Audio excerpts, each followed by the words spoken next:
The 2016 U.S. presidential election was a landmark event in your timeline's history, one which generated a lot of interesting ripples. In the coming weeks, we will be taking a look at some of the files we have on timelines which diverged either during this election or in its immediate aftermath. So, without further ado, Timeline 2016-001, Stronger Apart. In this timeline, a few key swing states turn out for Hillary. As a result, she wins the election. There is immediate civil unrest, as Trump refuses to concede the rigged election. The initial riots die out after a week, but several resistance cells are formed. Trump moves to Russia, where he continues to criticize the election and proclaims himself President of the United States. Clinton's administration begins terribly, with a Republican Congress committed to doing nothing, particularly stonewalling Clinton's Supreme Court appointments.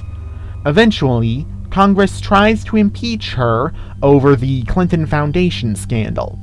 This reignites opposition movements, and soon Clinton finds Washington and other major cities awash with mobs chanting, "Lock her up." Paranoid and fearing for her life, she decides to enforce her no-fly zone in Syria and move NATO troops to the Russian border. A Russian plane is shot down, an air war begins over Syria, and Clinton refuses to back down. World War III happens when Russians attack American ground forces in Syria, and she uses Article 5 to bring NATO to war against Russia. Clinton is actually happy about the war, believing that the upsurge in patriotism will help her. Initially, people back the war effort, believing that the Russians were responsible. But this honeymoon period is short-lived, as the Russians make surprising gains in Europe. Fear of nuclear war reignites the anti-Clinton movement, and Congress soldiers on with its impeachment trial, even refusing to cooperate with Clinton's war.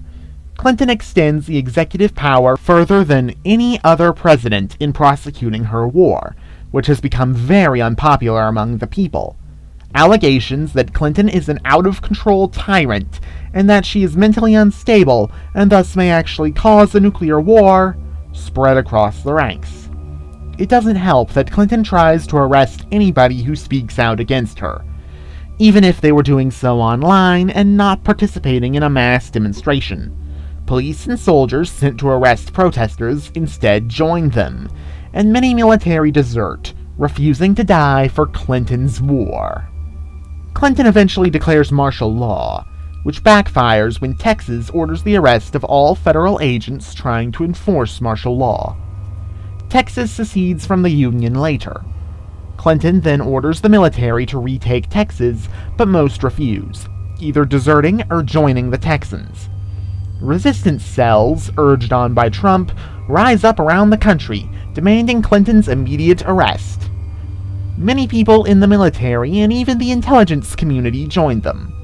Clinton, facing this unbelievable stress, eventually has a mental breakdown and is abandoned even by her staff. Congress takes control, and Trump flies back to take office. He is refused the position. Trump calls Congress a bunch of losers and refuses to back down, and fighting breaks out between forces who want a Trump presidency and forces loyal to Congress. Texas sits out this war, defending itself. California secedes from this mess, wanting neither Trump nor Congress. Jefferson counter-secedes from California. New England forms its own federation. The war ends with a balkanized America, Trump taking the Rust Belt and New York in the Second American Federation. Congressional Republicans maintaining control over most of the United States, independent Texas, Social Democratic New England, and California. Meanwhile, Russia takes advantage of this mess by advancing as far as it could into Europe. The Russians managed to advance to Germany before stalemating, and then they advanced and captured Paris after the Second American Civil War broke out. The EU collapses, but the core, more economically viable EU was federated as a neutral, demilitarized union. China has collapsed, its economy tanking when World War III broke out. The Communist Party was thrown out, and the new democratic government of China is busy rebuilding from the chaos which cost several million lives. Japan's rebuilt its military and is making Asia great again. India is the other rising power in Asia. The Second Cold War continues, this time between a rump United States and the Union State of Eurasia. The United States is dominated by a neoconservative evangelical coalition. Homosexuality is illegal, non-Christian religions are frowned upon, the government openly promotes Christianity, the government uses drones and the internet to spy on everyone, the entire government is practically run by the military-industrial complex, and it gets itself involved in several foreign wars just to show the Russians they mean business. The Union State is basically the second coming of Nazi Germany, as is the Second American Federation. Personality cults formed around Trump and Putin, and while they are long gone, they're still revered as twin god emperors by the United Russia Party and the American Unity Party. Black-shirt thugs roam the streets, enforcing their will. Any minority or dissenter that didn't flee elsewhere were rounded up in camps and shot. California initially started out as a democracy, but it went hard left over the years, thanks to the Californian regime wishing to differentiate itself as much as possible from the rest of the former United States, and many far-left people moving to California from the rest of the country. Points of interest.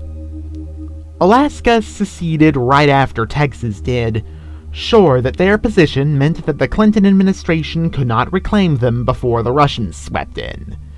Many Alaskans hated Clinton and did not want to be targets for Russian invasion. Ironically, the Alaskans welcomed the Russians as liberators, as they swept in and secured the country. Canada quickly signed peace with Russia after Russian forces established themselves in Alaska. It has become the destination of many left-wing Americans, who quickly learned that they had more in common with Canadian conservatives than Canadian liberals. Canada refuses to participate in the Second Cold War, and after losing quite a few men in World War III, has broken off ties with the United States and decommissioned all NORAD sites in their country. The state of Jefferson seceded from California when California seceded from the United States. Many conservative Californians moved to Jefferson after the ceasefire, and vice versa. Jeffersonians are very anti-Californian, and do not like the insinuation that they were ever Californians. Utah was one of the most loyal congressional states, aided by the fact that many Mormons in the GOP despised Trump. Now, with large numbers of Mormons in the federal government, Utah has become rather influential. Hawaii was temporarily de facto independent, but the Hawaiian government, while preferring Clinton, knew they could not survive as an independent state. The Hawaiians pledged loyalty to Congress. Puerto Rico declared independence during the chaos of World War III. Although it has patched up relations with the United States, it remains independent and has no interest in rejoining the USA. Political division in the UK continued even after World War III. Scotland and Northern Ireland, displeased with what they saw as the soft-on-Russia position London was taking, demanded more devolved powers and to join the European Federation. While they did not become independent states, they were allowed to join the EF on a limited basis and were granted more local autonomy, but remained committed to the UK on the basis of foreign policy and UK-wide law. Spain's economy collapsed with the EU's, and so did the Spanish state. Spain is still recovering from the war, despite never having been invaded by Russian troops. Catalonia, richer than the rest of Spain, managed to get membership into the European Federation. Germany is once again the center of the European economy. Most of its Middle Eastern population has been deported, even those who were German citizens, and EF border controls would make East Germany jealous. Likewise, Sweden has turned far right. Its migrant population has been deported entirely, and nobody is allowed to immigrate to Sweden unless they have provable Swedish ancestry. Islam is banned, and Odinism is on the rise. Poland and the rest of the Eastern European countries haven't experienced much political change, although they are trying to transform the European Security Organization into something akin to the EU, with regard to economics and free movement for ESO member state citizens. The State of Israel weathered the storm and did not participate in World War III. In the aftermath, the deeply religious American government continued their alliance with the Israelis, forming a special relationship with their greatest ally. The secular Republic of Libya is a military dictatorship not unlike the Gaddafi regime of the late 20th and early 21st century, but it is strongly committed to things like LGBT and women's rights. Darfur has been freed, and the Sudanese regime collapsed soon afterward. Support for the theocratic Christians in Equatorial Guinea was one of the post-war USA's greatest achievements. With China gone, the Angolans looked for another benefactor. They found one in the United States, which sought to expand its influence in Africa, to make up for lost influence in Europe and the Middle East. The House of Saud collapsed shortly after World War III, with the United States abandoning them. The petrodollar deal was useless, as the dollar itself had collapsed during World War III. With the United States in too much unrest to purchase Saudi oil, and much of Eurasia being supplied generously by a Russia and Iran that wanted the old Western Bloc dependent on them, the Saudi regime fell after mass protests. The new, secular Republic of Arabia is practically an Iranian and Russian puppet. The Islamic Republic of Pakistan has become truer to the name, and has been taken over by a lot of Wahhabists that fled the Middle East after the fall of ISIS and Saudi Arabia. Ironically, they are aligned with the theocratic Christians of the USA.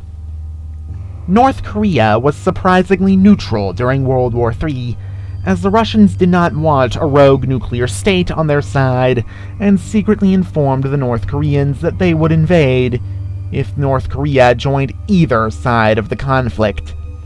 The Kim regime collapsed with China, and South Korea quickly took control, albeit taking a major loss of their forces when they were attacked by a nuclear weapon. The Korean economy took a major hit and is still struggling now, particularly with cleaning up radioactive zones in former North Korea. Taiwan declared independence when the Chinese Communist Party was being thrown out of power. The mainland relinquished its claims to the island, having bigger fish to fry. The Duterte administration actually joined Russia in the war, but only participated in a support role for Russian forces.